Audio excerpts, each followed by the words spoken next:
जय हिंद दोस्तों, आज की वीडियो में हम लाइव देखेंगे कि ECHS कार्ड के लिए ऑनलाइन अप्लाई कैसे करना है। तो वीडियो शुरू करने से पहले मैं आपको बता देना चाहता हूं कि हम इस चैनल पर रेगुलरली डिफेंस वेलफेयर से रिलेटेड वीडियोस डालते रहते हैं। तो लेटेस्ट अपडेट्स के लिए आप हमारे चैनल को सब्सक्राइब कर सकते हैं। अब देखते हैं कि ECHS कार्ड के लिए ऑनलाइन अप्लाई कैसे करना है। देखिए, इसके लिए आपको गूगल पे सिंपली ECHS सर्च करना है। उसके बाद सर्च रिज़ल्ट में आपको पहले लिंक पे क्लिक करना है। मैं आपको एक बार जूम करके भी दिखा देता हूँ। और ध्यान रखना है कि वेबसाइट का नाम ECHS.gov.in ही हो। क्लिक करते ही आप ECHS की ऑफिशियल वेबसाइट पर रीडायरेक्ट हो जाएंगे। यहाँ आपको सबसे पहले पॉपअप पे ओके क्लिक कर देना है। फिर आपको यूज़फुल लिंक में सबसे पहले ऑप्शन पे क्लिक करना है, जहाँ पे लिखा है ECHS smart card online application. मैं आपको एक बार जूम करके भी दिखा देता हूँ। क्लिक करते ही आप लॉगिन के पेज पे आ जाएंगे। यहाँ आपको सबसे पहले रजिस्टर कर लेना है। रजिस्ट्रेशन के ऊपर हमने पहले ही एक डिटेल्ड वीडियो बना रखी है, जिसे आप आई बटन पे क्लिक करके चेक कर सकते हैं, जिसमें हमने बता रखा है कि रजिस्टर करने के बाद लॉगिन कैसे करना है।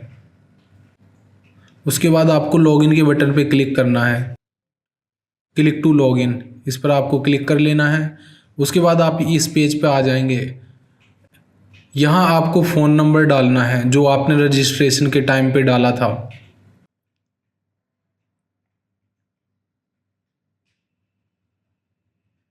यहाँ आपको अपना पासवर्ड डालना है। उसके बाद आपको वेरिफिकेशन कोड डालना है और फिर लॉगिन कर लेना है। लॉगिन करते ही आपके पास ये पॉपअप विंडो ओपन होगी, जिसमें लिखा है कि आपको फॉर्म ध्यान से फिल करना है और सेव करते रहना है। यहाँ आपको नए एप्लीकेशन को अप्लाई करने के लिए एडिट एप्लीकेशन पे क्लिक करना है। मैं आपको जूम करके भी दिखा देता हूँ। उसके बाद आप इस पेज पे आ जाएंगे। यहाँ आपको अपने एप्लीकेशन की कैटेगरी चूज़ करनी है, जिसमें अगर आप फ्यूचर रिटायरी हैं तो इस पर क्लिक करना है। यहाँ ओल्ड 16 KB कार होल्डर के लिए क्लिक करना है। वहीं ओल्ड 32 KB कार होल्डर के केस में यहाँ क्लिक करना है। यहाँ अगर आप 1 जनवरी 1996 से पहले रिटायर हुए हैं तो क्लिक करना है। उसके बाद आप अगर 1 जनवरी 1996 से 31 मार्च 2003 के बीच में रिटायर हुए हैं तो यहाँ क्लिक करना है।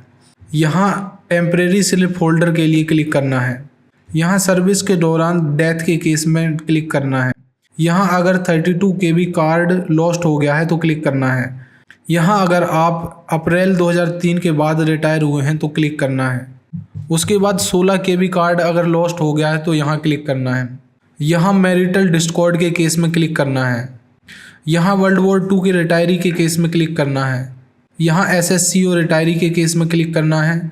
यहाँ PMR रिटायरी के केस में क्लिक करना है और यहाँ ECO रिटायर के लिए क्लिक करना है। एप्लीकेशन कैटेगरी चूज़ करने के बाद आप इस पेज पर रीडायरेक्ट हो जाएंगे।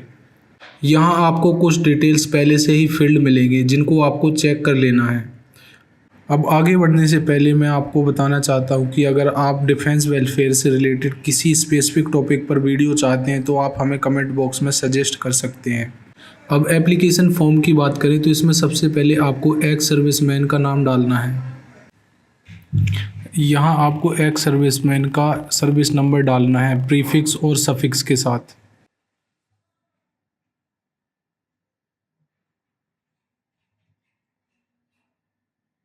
उसके बाद आपको एक्स सर्विसमैन का जेंडर सिलेक्ट करना है। फिर डेट ऑफ बर्थ सिलेक्ट करनी है।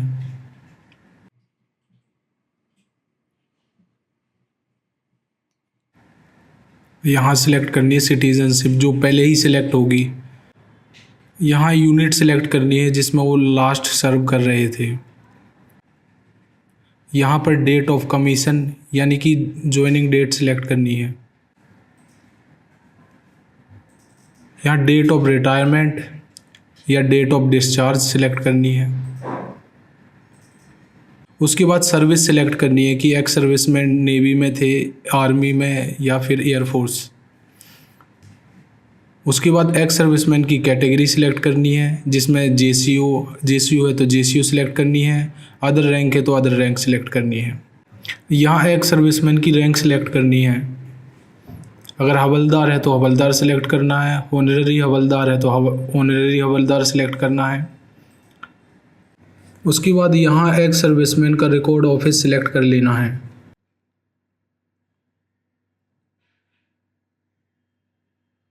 फिर टाइप ऑफ पेंशन सेलेक्ट कर लेनी है। अगर फैमिली पेंशन आती है तो फैमिली पेंशन पे टिक करना है, अगर सर्विस पेंशन आती है तो सर्विस पेंशन पे टिक कर देना है।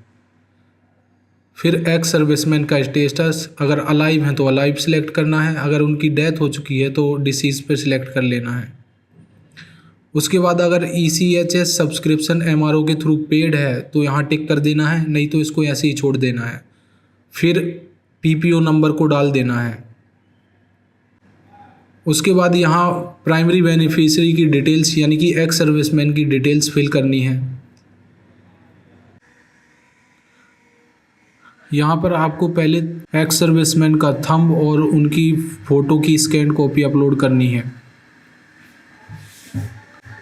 उसके बाद यहाँ पर कुछ डिटेल्स पहले से ही फिल्ड होंगी जिन्हें आपको चेक कर लेना है, जैसे कि फ़ोन नंबर, बेनिफिशियरी का नाम और जेंडर। फिर ईमेल आईडी को फिल कर लेना है।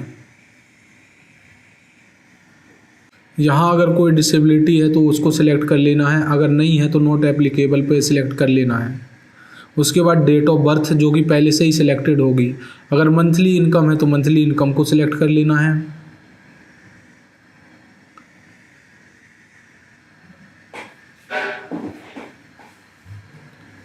स्टेट सेलेक्ट कर लेनी है।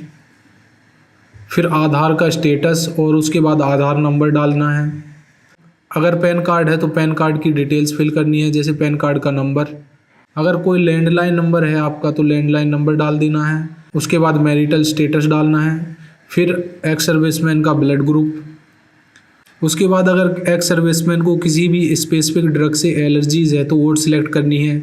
अगर एलर्जीज़ हैं तो यस को सिलेक्ट करना है, अगर नहीं है तो नो को सिलेक्ट कर लेना है। उसके बाद एक्स सर्विसमैन की बैंक की डिटेल्स फिल करनी है, जिसमें सबसे पहले बैंक अकाउंट नंबर डालना है। फिर IFSC कोड एंटर करना है। फिर बैंक का नाम और बैंक का एड्रेस डालना है। उसके बाद अपना रीजनल सेंटर सेलेक्ट कर लेना है। फिर पेरेंट पॉलीक्लिनिक सेलेक्ट कर लेनी है, जो कि हर डिस्ट्रिक्ट में एक होती है।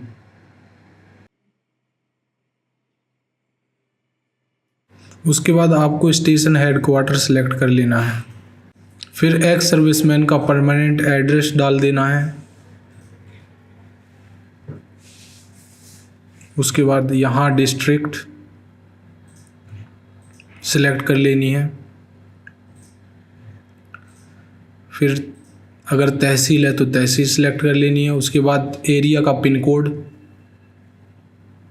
यहाँ अगर आपका करंट एड्रेस डिफरेंट है तो उसको यहाँ एंटर कर देना है। अगर करंट एड्रेस और परमानेंट एड्रेस सेम है तो यहाँ फर्स्ट ऑप्शन को सिलेक्ट कर लेना है।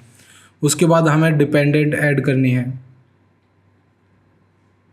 यहाँ पर हमें डिपेंडेंट की डिटेल्स फिल करनी है, जिसमें सबसे पहले डिपेंडेंट की फ़ोटो अपलोड करनी है। उसके बाद डिपेंडेंट का थंबप्रिंट, उसकी स्कैन कॉपी अपलोड करनी है। फिर डिपेंडेंट का नाम।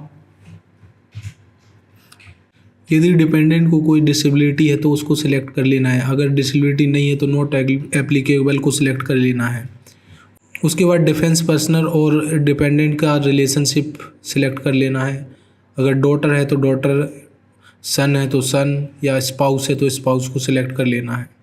उसके बाद डिपेंडेंट की डेट ऑफ बर्थ, उसका मैरिटल स्टेटस, और अगर मंथली इनकम है तो मंथली इनकम को एंटर कर देना है। उसके बाद ईमेल आईडी फिल करनी है। फिर मोबाइल नंबर डालना है, और अगर आधार कार्ड है तो आधार कार्ड का नंबर डाल देना है। यहाँ जेंडर सेलेक्ट कर लेना है। उसके बाद डिपेंडेंट का ब्लड ग्रुप सेलेक्ट कर लेना है, और अगर पैन कार्ड है तो पैन नंबर यहाँ पर डाल देना है। और फिर यहाँ लैंडलाइन नंबर है तो लैंडलाइन नंबर को डाल देना है, नहीं तो इसको छोड़ देना है ऐसे ही। और अगर डिपेंडेंट को किसी भी ड्रग से एलर्जीज है तो उसको यहाँ नीचे मेंशन कर देना है, अगर नहीं तो नो पे टिक करके छोड़ देना है। उसके बाद अगर आप एक और डिपेंडेंट को ऐड करना चाहते हैं तो उसे ऐड डिपेंडेंट पे क्लिक करके ऐड कर सकते हैं और उनकी डिटेल्स फिल कर सकते हैं।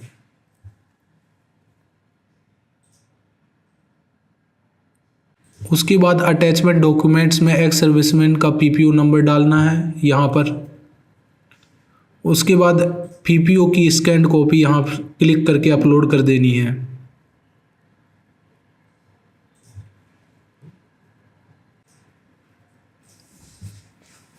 उसके बाद ये सेल्फ डिक्लेरेशन आप पढ़ सकते हैं अगर आप पढ़ना चाहते हैं तो,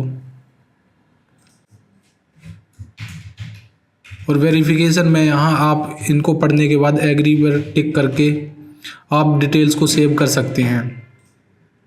डिटेल सेव करते ही आपको मेक पेमेंट पे क्लिक करना है।